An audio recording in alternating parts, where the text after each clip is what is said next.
Hello, everyone. Before we get started today, I wanted to let you know, especially if you are one of my loyal listeners that is looking for a little bit more, I've created a paid subscription option for the podcast for 99 pence per month. On top of this being ad-free and just purely being the essence of the episodes, I will be doing bonus episodes, some personal update episodes, and we'll also include any information, invites into any virtual workshops or online things that I do in the future. So if you fancy it, check out the show notes below with the link and enjoy the show. Hello everyone, and welcome to today's episode of the Self-Improvement Project. Today's episode is probably quite unique. It's a bit more of a fun episode, one that I've enjoyed coming up with a few ideas for. And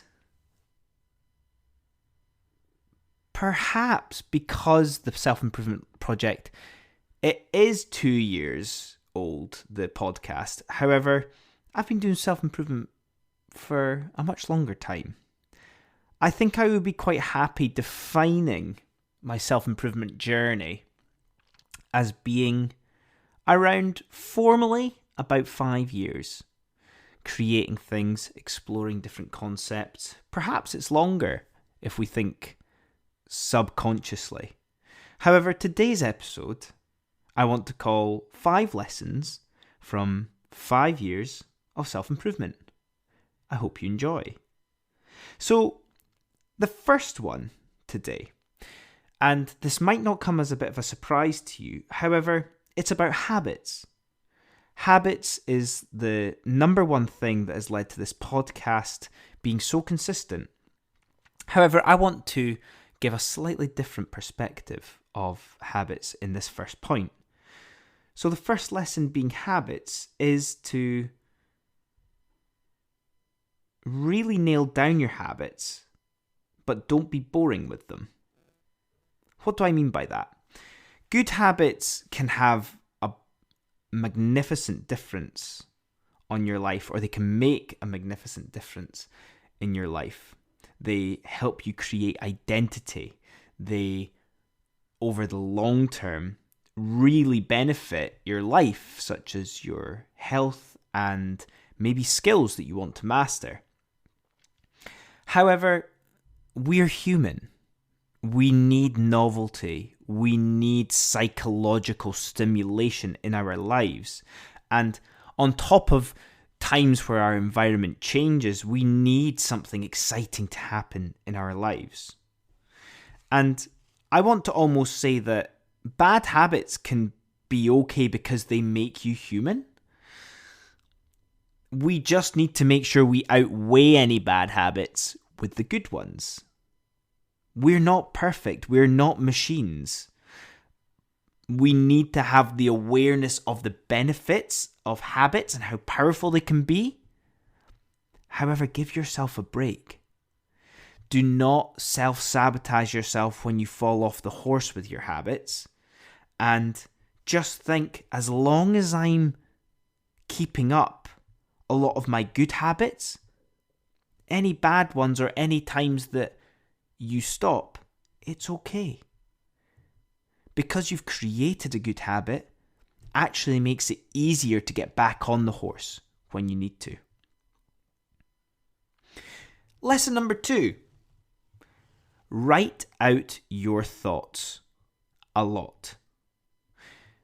I properly, using point number 1 around the habits, I properly started writing out my thoughts mostly on a daily basis since 2019.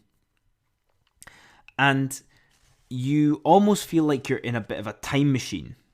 You look back and think, why was I thinking like that? What was it that caused me to think like that? But it also provides rational thought. When you look back and think, Was I in a bad mood that day? Have I leveled out? Do I have a more balanced approach now? What were the lessons that I was going through during that time that have held me in good stead now? But it is just pure satisfaction of experiencing growth. The classic cliche of you should look back and think, how stupid and naive was I back then? And taking pleasure in how much you've grown is a wonderful asset and tool that you can look back on by simply writing out your thoughts. It is underrated, and also you can never capture those moments again. So when you feel the urge to write out your thoughts because you want to get this feeling later down the line, I would strongly recommend it. Lesson number 3. Take cold showers, but make them quick.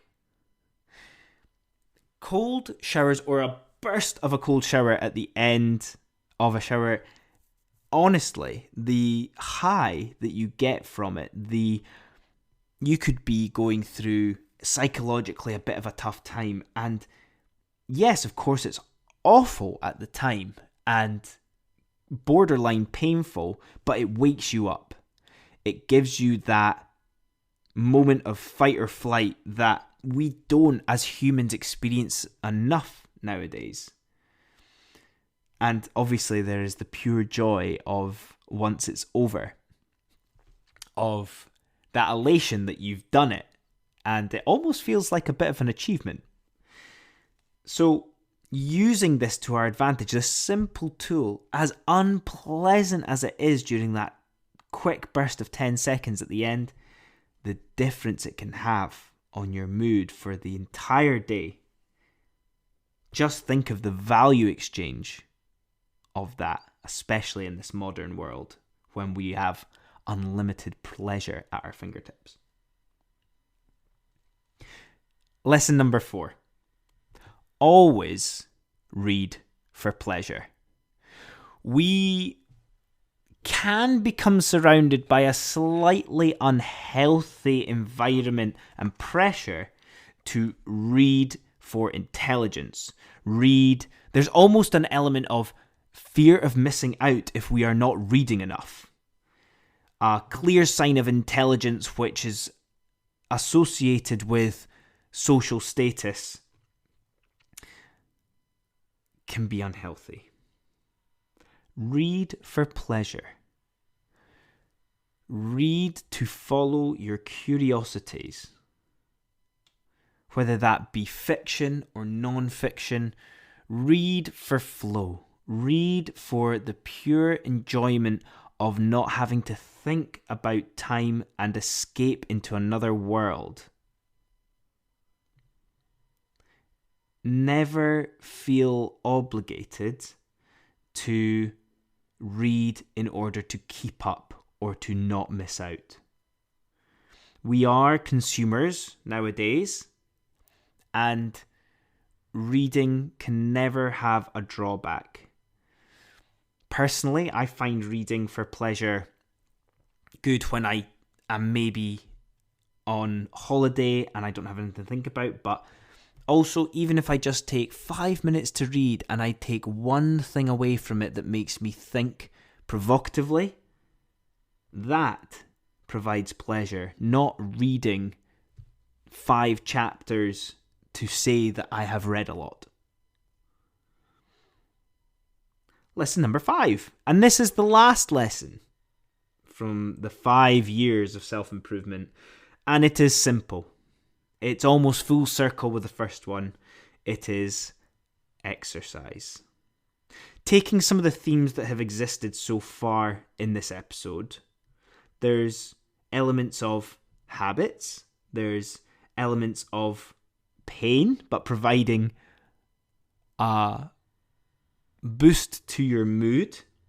One of these very funny facets that exists in life where before and during the pain can be borderline unbearable, but the elation that we get afterwards is nothing can match it.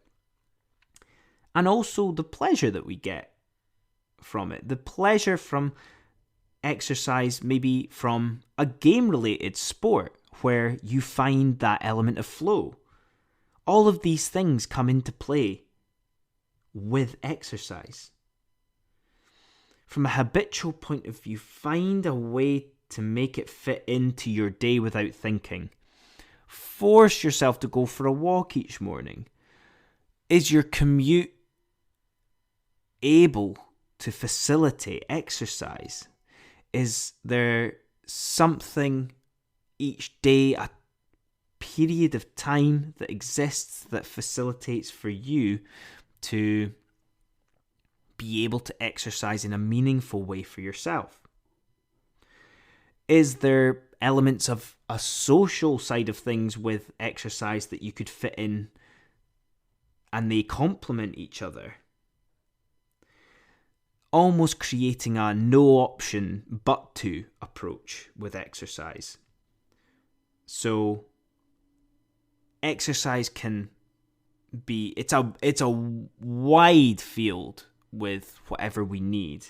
However, taking some of these elements talked about in this episode and implementing them in relation specifically to exercise can be beautiful. I have a bonus lesson for you. So this is lesson number 6. And this might be slightly left field, but it is called Create for Your Soul. Creating without any pressure of expectations with whatever you create takes us back to our childhood and when we could play. We lose this when we grow up to an extent, and this is why I talk about it being for your soul. Your soul puts no pressure on you. It puts no expectation on you, but it's such a vital part of living a good life. Finding something that doesn't feel like a chore or a burden. Something you can do purely in your own way and in your own style, that you can continue to learn along the way and master, and it uniquely is something that you can identify with and be proud of. Sticking to your own style and being proud that this is your thing that makes you feel good. So what is something creative that nourishes your soul? I once did an episode on it, if you ever want to look back. So I hope you enjoyed those lessons of self-improvement, and reach out to me with anything more that you would add that you've maybe learned from your own lessons of self-improvement. Thanks again for listening, and I will see you all next time. Hey guys, me again. I hope you enjoyed that episode, and if you're not ready for the Becoming Unstuck in 30 Days self-led course quite yet, why don't you try my free ebook I created?